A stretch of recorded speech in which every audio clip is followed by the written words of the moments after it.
So this is technical innovations and implementation. What did we intend to do and what did we achieve? I will also try to be a bit critical about ourselves. So how do I proceed? Sorry, that's it, yeah. Okay, we were 26 members altogether. A lot of people actually. Oh, sorry. And sorry. Yeah. And they are all listed here. I can't read them all. This is all taken from the homepage. And we should be responsible for innovation and implementation of the course structure and training course, etc., etc. I will not say so much about training courses. Actually, Andrew luckily mentioned them already, so that's good.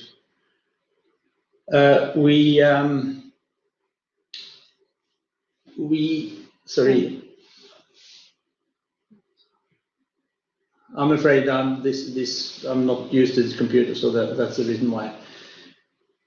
So we were striving to obtain more efficient methods, better protocols, and better instrumentation.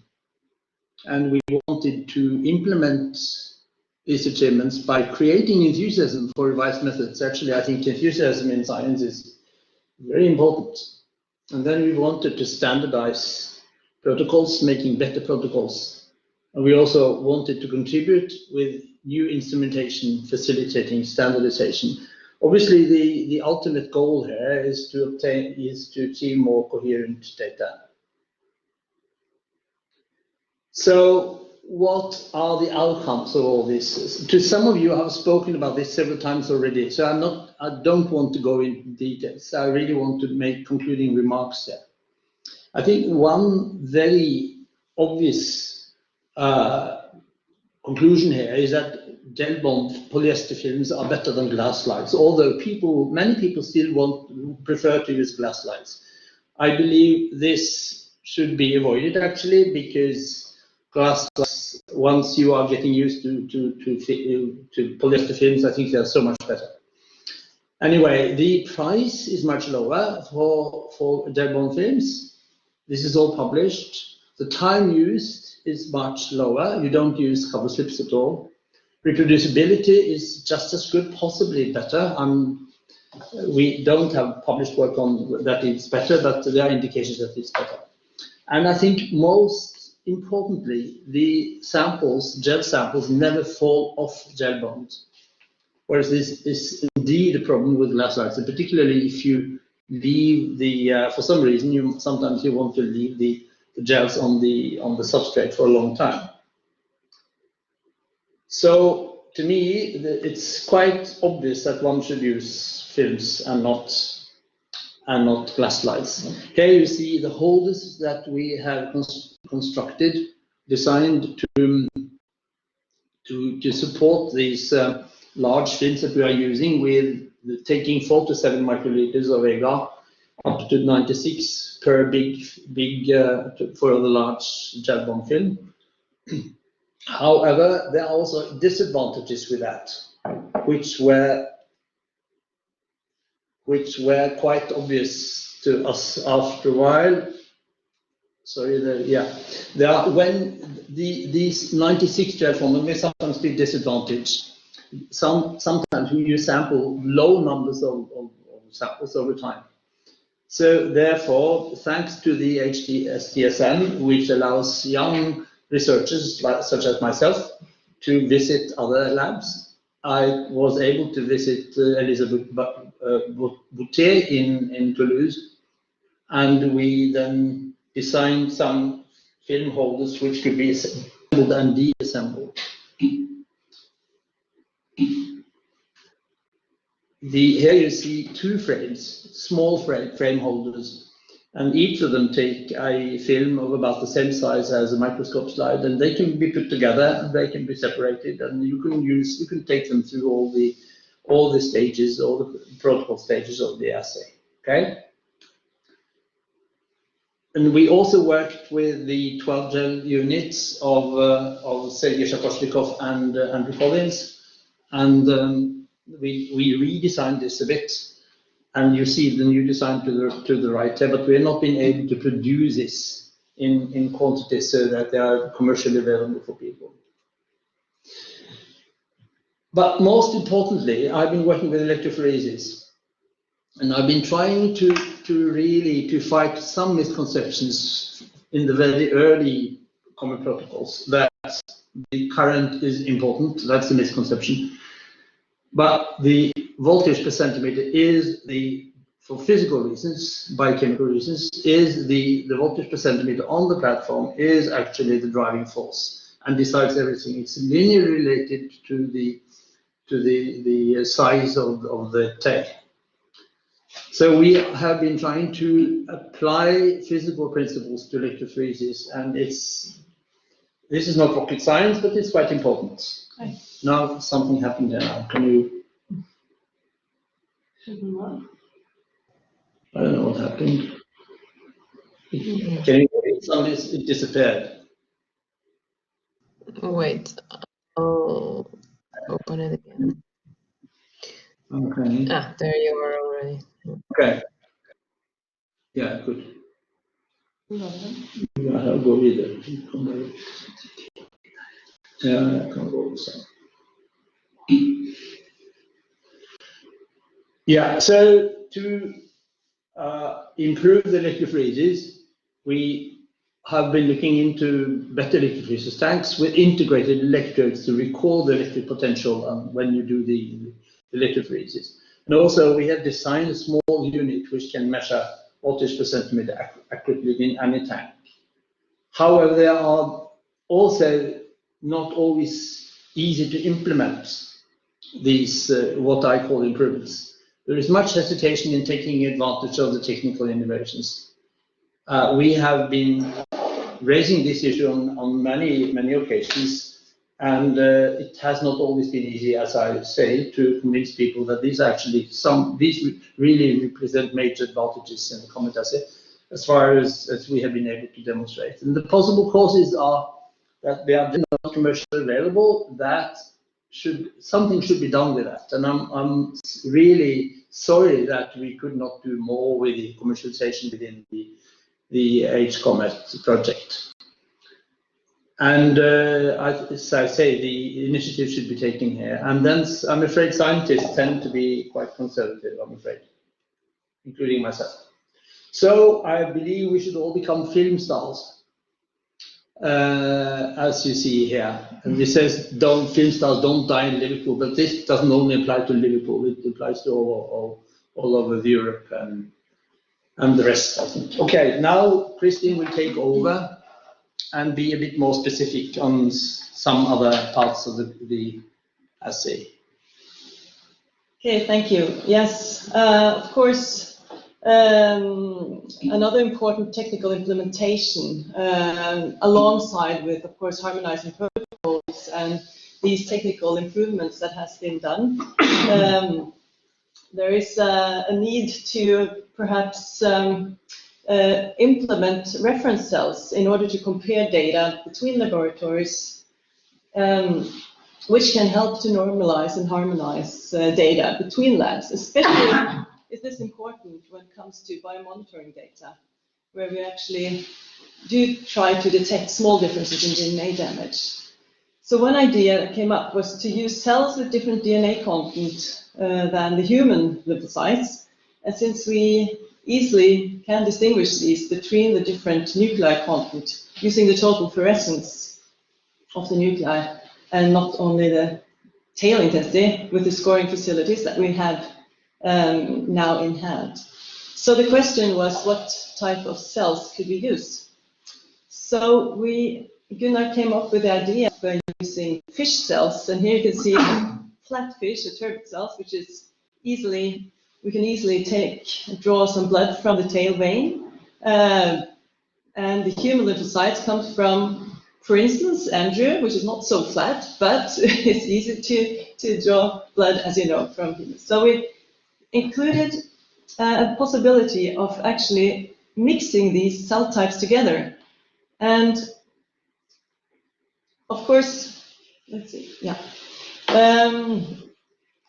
Fish are very different apparently in DNA content, but the turbid cells was apparently ideal, which showed to be 1/4 of the human DNA content. And the fish, as I said, is flat and easy to draw blood from while it's still alive. So here you can see to the left picture is human lymphocytes, and in the middle you have the actually the erythrocytes from a turbid cell. And the picture to the right, you have a mixture of the two. And what we did then was to irradiate these cells and mix them together in the same gel and scoring them and then differentiating them by the total intensity, and in addition to the tail DNA intensity. So in the next slide, you can see that we irradiated with X-ray, different doses. And on the x-axis you have the total intensity, and in the y-axis you have tail DNA intensity, where you can see a dose response of the different cell types along with the different doses. And to continue with this work, we had to, of course, when you're going to use this, if you want to use this as a reference cell, you need to be able to freeze them down, to distribute them to different labs in order to use them for normalization. So we had a great opportunity to have an Anna Safar from Hungary in this STSM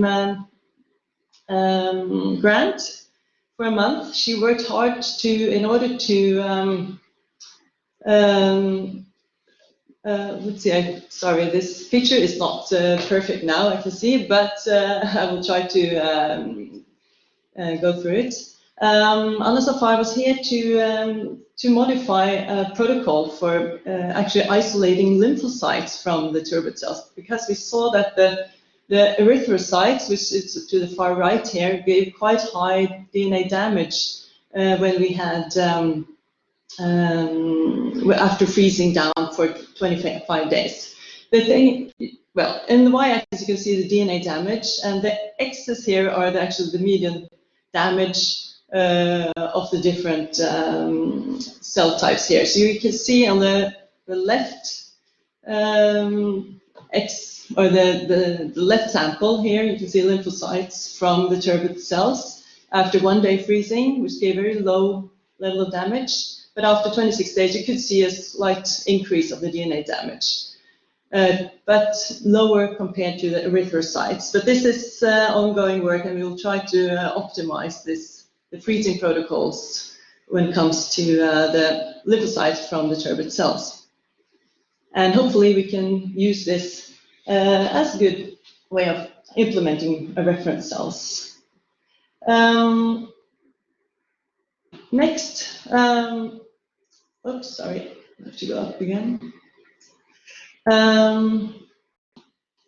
Okay, so next was actually an idea, as we wanted to go further and take further advantage of this technical aspect in the scoring of the comets, distinguishing between different DNA sizes. And what we can do is also to distinguish between somatic cells and germ cells in the comet assay to detect germ cell genotoxicity. So, as there is a lack of tests of germ cell genotoxicity, there is a need to improve the comet assay guideline, the in vivo guideline, OSD guideline test, and we hopefully can use this technique on testicular cells from exposed rodents. So Gunnar and Anka came up with the idea of using this scoring application to distinguish between the somatic cells and germ cells, and even different stages of spermatogenesis. So the goal here is actually to identify germ cell mutagens, and the requirement in the CLP to classify chemicals as possible human mutagenic chemicals is to show that there has been an interaction with germ cells. So the challenge here is to show that we have the technique and the possibility to detect this in exposed rodents and to implement this in the guideline, in the test guideline OECD 489. So in a paper Gunnar published some years ago on ploidy and comet assay, he showed that indeed we can distinguish between the different stages of spermatogenesis. So here you can see an accumulated data In the picture to the left here, you can see that there's the x-axis has the total intensity DNA along the x-axis, and along the y-axis you can see the DNA damage. He showed that, so here in this figure you can see that there's an accumulated data from a large amount of historical data on human testicular biopsies, and exposed and unexposed. And to the far left here you can see that potential spermatides with 1N, and the other stages of spermatogenesis with 2N and 4N during meiosis.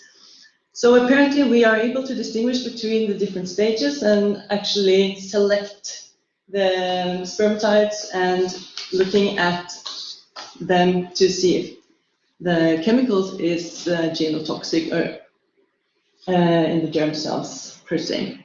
So this led us to conclude that it should be able to implement this feature in male rodent studies and include this in the guideline, as the text today implies that the comet assay on gonads does not reflect germ cell damage as it contains somatic cells.